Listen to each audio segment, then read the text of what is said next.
महिला एवं शिशु कल्याण की देवी डॉक्टर शून्य मेरी सन 1916 इंग्लैंड से मेडिकल की डिग्री लेकर लौटने वाली प्रथम भारतीय महिला जिसका नाम है डॉक्टर शून्य मेरी पूनम लुकोज।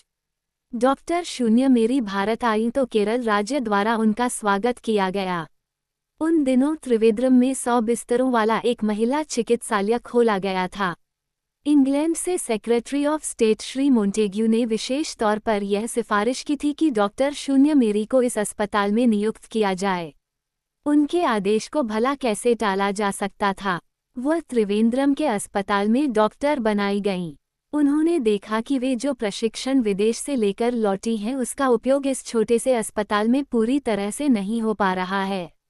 यहाँ प्रशिक्षित नर्सों, सर्जरी के नए औजारों तथा विद्युत उपकरणों का पूरी तरह से अभाव था। स्थिति यहाँ तक बिगड़ी हुई थी कि रात्रि को जिन मरीजों को तत्काल उपचार की आवश्यकता पड़ती थी उनका भी उपचार न हो पाता था, क्योंकि अस्पताल के कमरों में मिट्टी के तेल के लैंप टिमटिमाते रहते थे। इन दिनों सभी क्षेत्रों में ये परंपरा थी कि प्रसूति केसों को अर्धशिक्षित दायां ही घरों पर जाकर निपटा दिया करती थीं, और जब कोई केस बहुत बिगड़ जाता या जच्चा की जान पर ही आ पड़ती थी तभी उसे अस्पताल में लाया जाता था। ऐसी स्थिति में 100 बिस्तरों वाले इस अस्पताल में केवल 15 बिस्तर ही भर पाते थे, और साल भर में मुश्किल से 100 प्रसूति केस आ पाते होंगे। डॉक्टर शून्य मेरी ने अवकाश के क्षणों में घर घर जाकर अप्रशिक्षित तथा अर्धशिक्षित दायों की गतिविधियों का अध्ययन किया तो उन्हें दिल दहलाने वाले परिणाम देखने को मिले। माताओं और शिशुओं की अकाल मृत्यु की घटनाओं को देखकर वह सिहर उठीं। अब उन्हें अपने जीवन का ध्येय निर्धारित करने में विलंब न हुआ। सर्वप्रथम उन्होंने अपना कार्यक्षेत्र शिक्षित परिवारों को बनाया। उन्हें ऐसा लगा कि अशिक्षित पतियों की अपेक्षा वह शिक्षित पतियों को अपना आशय आसानी से समझा सकेंगी और सफलता मिलने पर अशिक्षित परिवारों पर भी उनका प्रभाव स्वतः ही पड़ने लगेगा। वह शिक्षित परिवारों में जाकर अस्पताल में प्रसूति केस को लाने का महत्व बताती, आवश्यकता पड़ने पर ऑपरेशन की बात भी समझाती कि इसमें किसी प्रकार की जोखिम नहीं होगी। ऐसे आश्वासन भी उनको देने पड़े। उनके इन प्रयत्नों का परिणाम ये निकला कि शिक्षित पतियों को उन्होंने अपने पक्ष में कर लिया। आज के डॉक्टर कुर्सी छोड़कर बाहर जाने में अपना अपमान समझते हैं। यदि डॉक्टर शून्य मेरी चाहती तो घर पर मरीजों को देखकर लाखों रुपया कमा सकती थी, पर यह उनके नियम के सिद्धांत के विरुद्ध था। अब उनका रुख दायों की ओर मुड़ा। वह बड़े प्रेम से दायों से मिलती, उन्हें अपने अस्पताल में बुलाती, बच्चे को जन्म देने में मां के सामने आने वाली सारी कठिनाइयों को बताती और उनकी शंका का समाधान करती थीं। मेरी ने सोचा यदि प्रसूति के केस अस्पताल में नहीं आते तो कोई हरज नहीं, कम से कम शिशुओं तथा माताओं को अकाल मृत्यु से तो बचाया जाना चाहिए, और यह कार्य प्रशिक्षित दायों द्वारा आसानी से किया जा सकता है। मेरी के समझाने बुझाने से कितनी ही दायां विश्वासपात्र सहयोगिनी बन गईं और उनके पास प्रशिक्षण प्राप्त करने लगीं।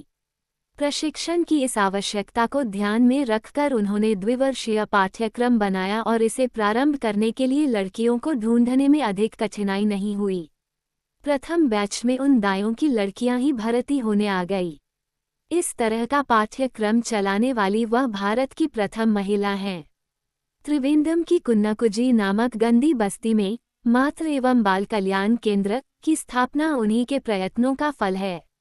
प्रत्येक अच्छे कार्य का प्रारंभ कठिनाइयों से होता है और धैर्य रहने पर सफलता मिलती है। यही बात हमें मेरी पूनम के प्रारंभिक प्रयासों में देखने को मिलती है। अब सफलता मिलने और साधन बढ़ने की बारी थी। उनके पति जस्टिस के शून्य लुकोज ने एक प्रसूति लेबर वार्ड बनाकर अस्पताल को दान दे दिया। दीवान रामास्वामी अय्यर के प्रयत्नों से अस्पताल में अनेक साधन जुट गए।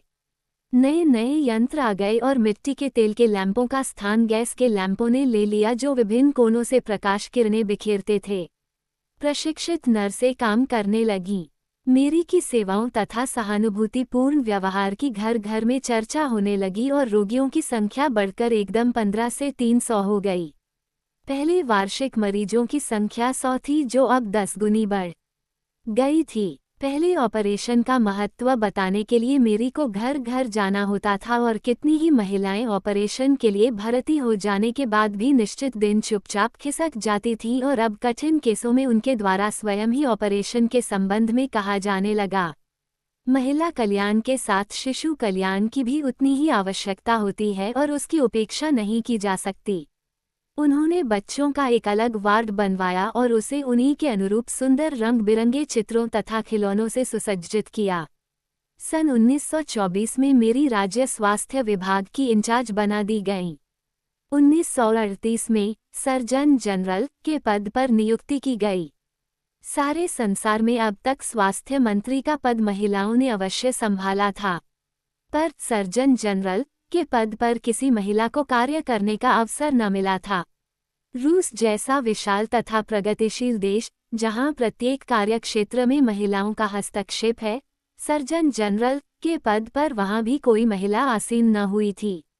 इसके लिए असाधारण प्रतिभा की आवश्यकता पड़ती है, जो डॉक्टर शून्य मेरी में ही थी। उन्होंने अपने प्रशासकीय सेवा काल में जिन जिन अस्पतालों का निरीक्षण किया, वहां मात्र आश्वासन देकर नहीं चली आई, वरन आवश्यकतानुसार उनमें सुधार भी किए। एक्स-रे इंस्टीट्यूट, रेडियम वार्ड तथा T0B0 अस्पताल की स्थापना इनके महत्वपूर्ण कार्य हैं। इस व्यस्तता के जीवन में भी अवकाश के क्षणों का उपयोग उन्होंने समाज सेवा की अनेक गतिविधियों में किया। वे Y0W0C0A0 की त्रिवेंद्रम शाखा की 36 वर्षों तक अध्यक्षा रहीं और प्रति वर्ष वह सर्वसम्मति से ही चुनी जाती थीं। अंत में स्वयं ही उन्होंने इस पद से मुक्ति पाई। अनेक लोग समाज सेवा कार्य की अधिकता के कारण परिवार की देखभाल नहीं कर पाते और उनके बच्चे आवारा तथा उद्दंड निकल जाते हैं, पर मेरी परिवार की ओर भी पूरा ध्यान देती थीं। उनकी 2 संतानों में से एक लड़का भारतीय विदेश सेवा में नियुक्त है। दूसरी संतान लड़की थी, जिसे वह अपनी तरह ही मानवता की सेवा में लगाना चाहती थीं। इसलिए उसे डॉक्टरी के प्रशिक्षण हेतु इंग्लैंड भेजा था। वह वहां से डॉक्टर बनकर आई, पर हाय रे दुर्भाग्य, दूसरों के प्राणों की रक्षा करने वाली वो डॉक्टर अपने प्राण न बचा सकी और असमय में ही मां की आशाओं को छिन भिन कर सदैव के लिए इस संसार से चली गई। फिर भी डॉक्टर मेरी ने संयम से काम लिया, धैर्य रखा और अपने दैनिक कार्यों में किसी प्रकार का व्यवधान न आने दिया।